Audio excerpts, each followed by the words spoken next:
All right.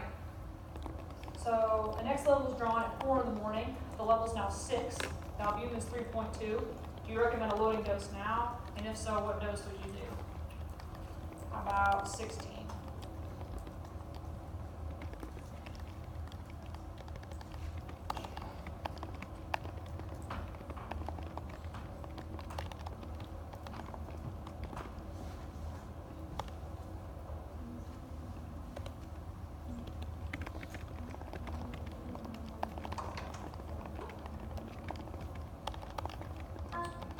Yes. So we're noticing that the level is going down. Yes. So we would administer loading dose. And we calculated it to be 500 milligrams. 500. Okay. So I'm assuming you kind of got there. So the way that I did my math was that my adjusted level was around 8. And then again, I guess you can see I am a creature of habit, so I once again chose 18 as my place to go. And so I came up with 560. I agree it's kind of a weird number to base off of. So anywhere kind of in that 500 to 600 range is going to get you into a therapeutic level for this patient.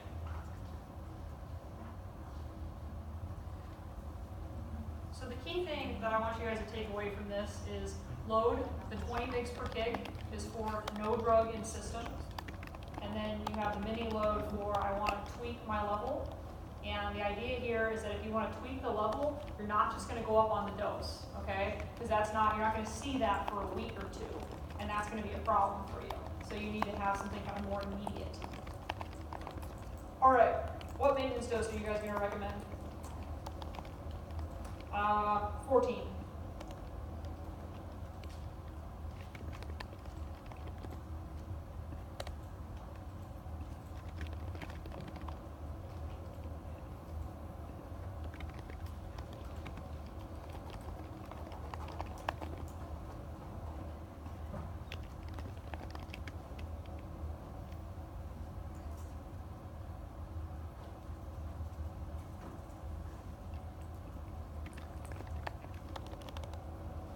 How about over 12?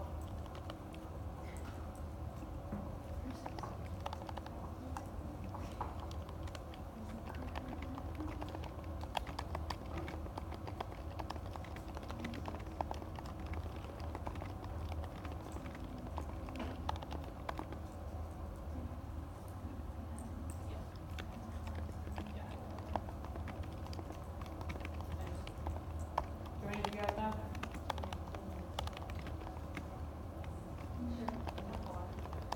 We did a 20% increase of the maintenance dose, so we wound up doing,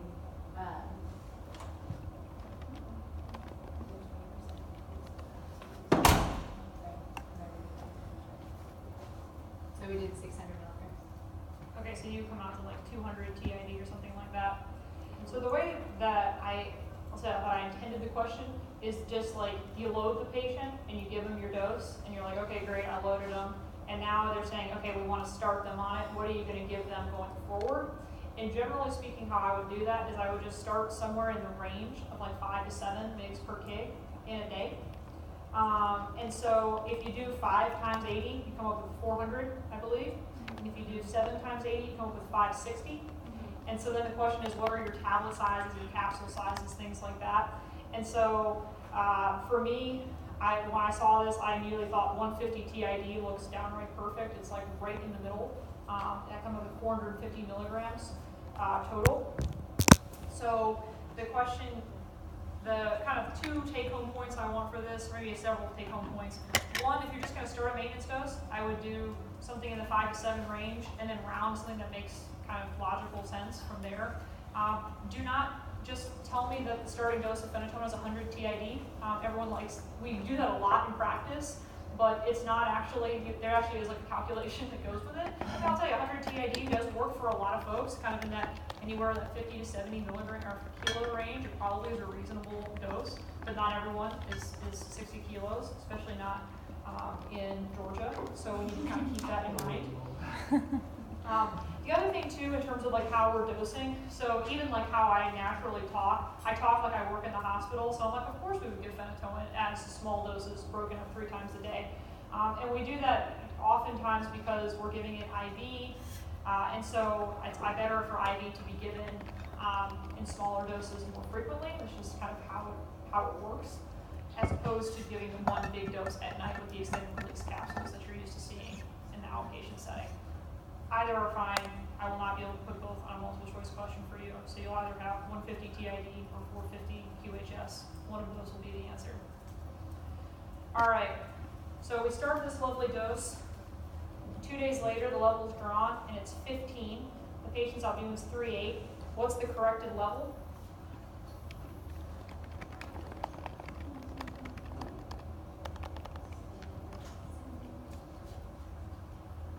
Hearing whispers of 17.4. That's correct. Hopefully this is not the most difficult question you've had all day. But I do want you to realize that you do have to do the math. I also love MedCalc for this. I think I have it favorited on my little bar, because whenever I work on the weekends, I have to do this anyway. So obviously for the test, you won't have MedCalc, but in life, you'll have MedCalc. So there you have it. Okay, so the real level is 17. If the patient developed renal failure, what would be the corrected level now? Same stats.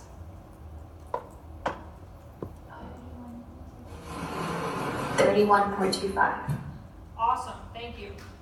So yes, so I want you to look at these numbers and I want you to kind of internalize this, and I want you to see what a big difference this is. Basically double, right? It's pretty incredible, to me at least, to look at that and realize that just the presence of renal failure, AKI dialysis, would double this level. And so this actually happened to me. I came in on a weekend, and I'm happily working my shift on the weekend, looking at bank and whatever else. And this is a resident working, and the resident's like, I don't know what to do. This patient keeps seizing, and they're asking me what to do, and their phenytoin level is 15, and I was like, maybe I should give them a mini loading bolus, and so she's asking me about that, and I was like, wait, is the level actually 15? Because they definitely are on CRRT, and so to me that would be dialysis, and so the level is actually 30. And so phenytoin can actually cause seizures. And so it turned out that they had been dosing this patient up higher and higher, potentially causing seizures with phenytoin, as opposed to treating it. So always, you see the test question, and in life, you always need to look at what their serum creatinine and dialysis are doing. It's very important. Okay. At the 5-day point, the level drawn, it's 18. The albumin's 3.8. Question is, what's the corrected level? What's your recommendation regarding the maintenance dose? When would you draw the next level? Notice kind of a lot happening. How about, did we ever get to group 10?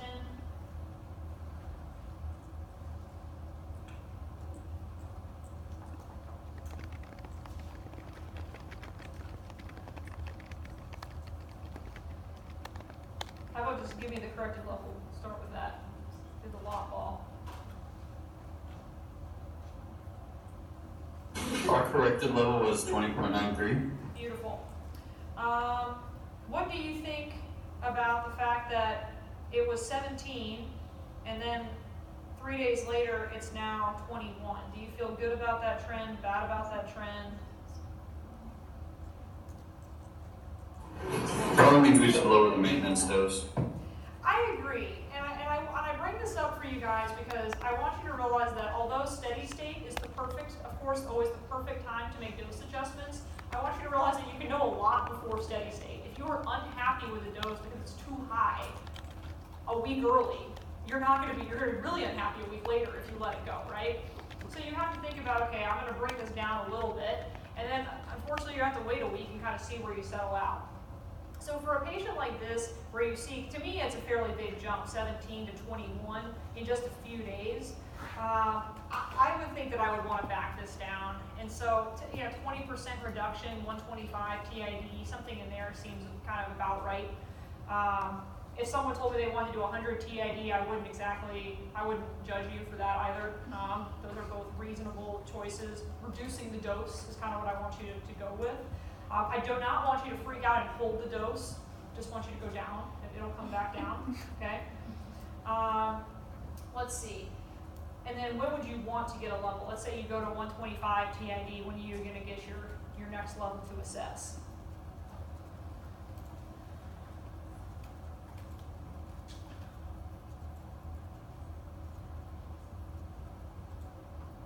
We would wait 7 days before drawing another steady state. Perfect, yes.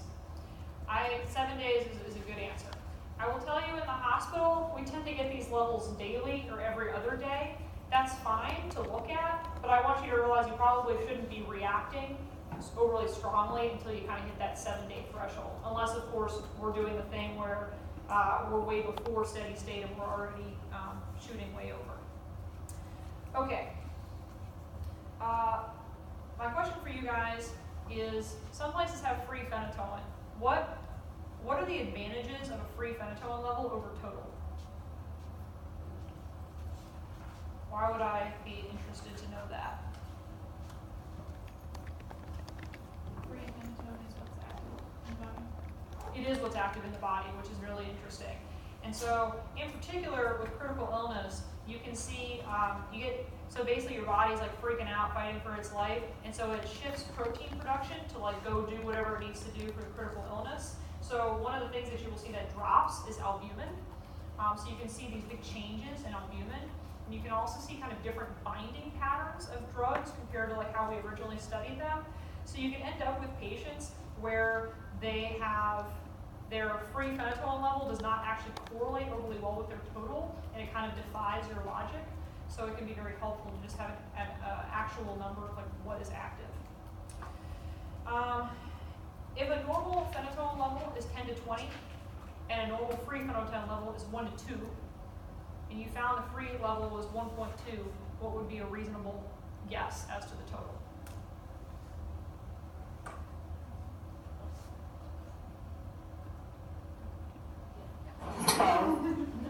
Yes, 12. Yeah, it's not a trick question. It's not a trick question. I want you to think through it. So there is a ratio to it. Generally speaking, it is 1 to 10. So if you were to, if I just said, hey, the patient's level is 17, what do you think their free is? I would put money on 1.7. And you can do it the other way around. If I told you that the free level was 1.2, you would say 12. But what's interesting for patients is that you can actually get like a patient-specific ratio, which is kind of what this next question is about. So where I trained, we had total phenytoin levels came back later in the day, and we had free phenytoin available with AM labs. So it was just kind of like how the process of the lab worked. So we would do things in the morning based on the free, and then you would see stuff later and kind of react to the total as well. So for this patient in particular, they found to have a free phenytoin of 0.8 and a total of 14. What is their ratio? Is it 1 to 10?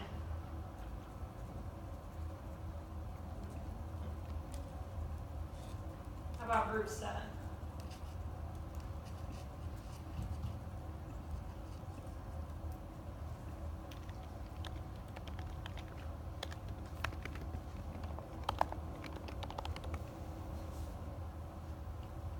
Or whoever's got a ratio for me. 1 to 17.5. Yes. And so hopefully you are noticing that that's a very different number than 1 to 10, right? And this is real numbers. These are numbers that I picked from an actual patient. So you now know that this patient's kind of got something weird going on. Probably maybe they have less albumin, so they have this kind of like higher ratio going on than you would expect. So kind of interesting. So the next day they get a free phenytoin level and it's 0.7. What would you guess their total level to be?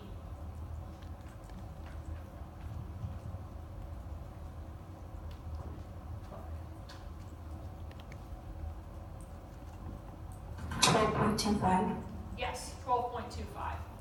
And so you could say potentially based on this that maybe they need some drug or they don't need some drug. Again, you have to look at the patient clinically, but you can kind of see, predict where they're going to fall, and then make decisions earlier.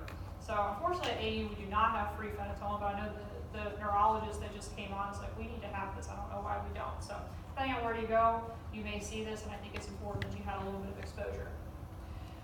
Let's say, what would be an appropriate loading dose for this patient using the free phenytoin level? You can use the adjustment factor of 10 for this. And let's say we're using, again, the free phenytoin level 0.7.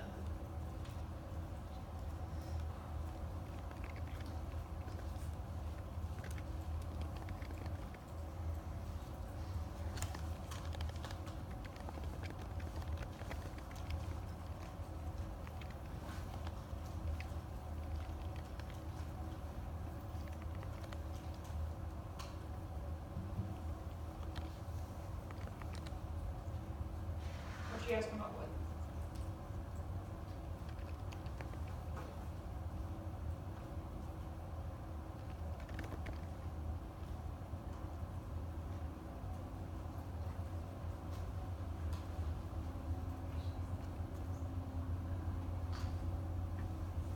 How about group 4?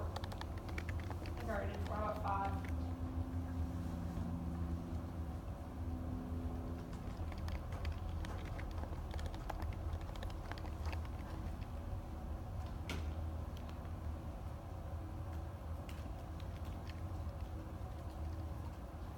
You guys are having a slow day today, I'll tell you what. Okay, so 600 milligrams, right? You do this out, this would be the mini loading dose. So again, you're looking at your goal here. You can pick 1.6, you can pick 1.5. Again, I guess kind of like 1.8 for the purposes of this. And then the current level is 0.7, and then you would give 600 based on this. So this can be again very helpful depending on when your labs come back to be able to do this. Some physicians also, and maybe actually one of them as well, believe that the patient's clinical status tends to actually correlate better with the free level as opposed to the total. So you will find that if you use the total level for a patient like this where the ratio is off, you may get 600 for this and like 300 for the total, or something different, okay? And so I just want you to be aware of the many ways to skin a cat, many ways to dose, but the free level I wanted you to see. Okay, are there any thoughts, questions, concerns about phenytoin dosing before we move on to DIG? Is that 10 the correction factor because the equation is supposed to use total, but we don't have free, so you're just hoping that it's 10? Yes, yes. So definitely a fudge factor, 100%. It's not, this is not, it's kind of like we talk about, one of my favorite things that people get into clinically is whether or not we should round serum creatinine. Should we round to 0.8? Should we round to 1? And so there's a study that came out that said rounding is totally inappropriate. It has very little accuracy. It's like 70% accurate to round compared to what the actual GFR is. And then you go and look at the, if you go back and read the original Cockcroft-Gault equation, it's in a bunch of like middle-aged Caucasian males that like have no health problems. So like even just looking around this room at Augusta, I feel like no one in here actually meets those criteria. And I would say maybe 6 of you will someday meet those criteria if all goes well for you. So you can see why maybe it's only 70% accurate, 80% accurate at that point. And so that's true. Cockcroft-Gault's only about 80% predictive of GFR to begin with, much less when we put in a fudge factor. So I'm not saying this is like some, like amazing math that you can write everything onto, but it is helpful and it gives you somewhere to start, I suppose. That was a great question. Any other questions you have about Dilantin? I have a question. I just tried to do the that last calculation, but with the 18 that you said was an ideal value, and then I used 12.25 milligrams per liter for the adjusted what we estimate the actual patient will be, and I got like such a different loading dose. I got 322. Yes, you so did. I'm wondering about that. No, yes, you did. And that's exactly what I'm trying to say, is that your math is totally correct, as is my math, using a different number. And so this happens in real life where you have a patient and you look at it and go, well, I don't know what number to use. I don't know which seems more accurate. And so like I specifically remember a patient where we basically said their total level means nothing. We have to only focus on the free because the free level correlated to when they did and did not have seizures, and the ratio was all over the place every single day. And other patients, you find that they correlate perfectly. So for you, let's say you and I were both on rounds together, and you're my student, you say, I want to give 320. And I did the math, and I would say, sure, let's do it. And we do it. And the next day, their level is, let's say, the same, and they're still seizing. I would say, okay, that was a good college try. Let's try the free. We'll give double. We'll give 600, right? That's what we came up to. And let's go with I'm right, just because that's good for me, right? So the next day, their level is therapeutic and they're no longer seizing. We might say, hey, it looks like the free works. But there's a legitimate possibility we came in the next day and your level was perfect, your dose was perfect, and that correlated. And we would say, hey, isn't that awesome that the patient needed half the drug to achieve the same outcome? I know that is a little mind-blowing. I will not make it like that on the test for you, but again, I just want you to realize that like someday you will have to be in practice. It's not a multiple choice test. But no, you're 100% right, and it's a good question. Okay, great job. If you have questions on math, feel free to email me. We can go through it together. All right, I'm gonna give you guys, see how quickly you guys can get through some DIG dosing, maybe 20 minutes or so, and then we'll get started on talking about DIG. Does that sound good?